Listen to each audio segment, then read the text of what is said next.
kind of deconstruct this idea of the inner critic. You know, we're all pretty familiar with the inner critic voice that says, I'm such an idiot, I'm stupid, I'm fat, I'm not something enough.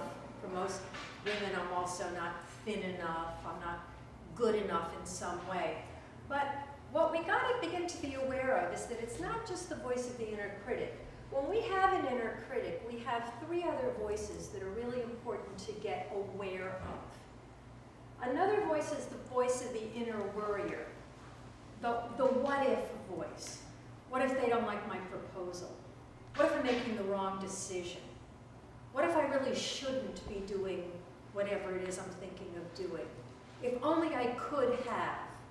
That voice that really is a self-critical voice because it's not helpful to us. It's inhibiting. It's telling us that we're doing something wrong again, just in another way than the inner critic does it. And there's another voice we call the inner invalidator. It's the voice that says things like, oh, I'm taking things too seriously. I always overreact to things.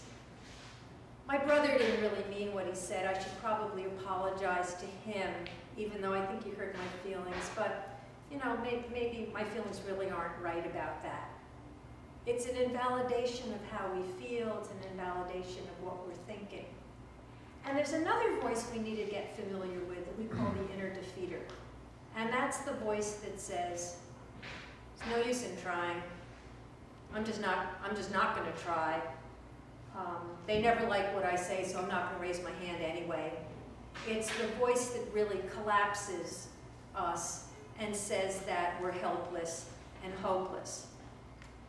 Now, what I'd like to do is hear from you ways in which you or people you know hear these different voices. And the reason why it's important to differentiate the voices is that as we move along and we start talking about how we talk back to the voice, we need to be as clear as we can be about what we're saying to ourselves in order to be impactful in talking back to ourselves. Generalizations in trying to fight the inner critic don't work.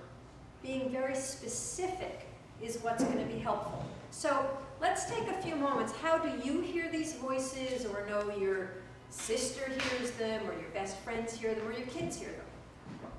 How do you hear the inner defeater, invalidator, inner worrier?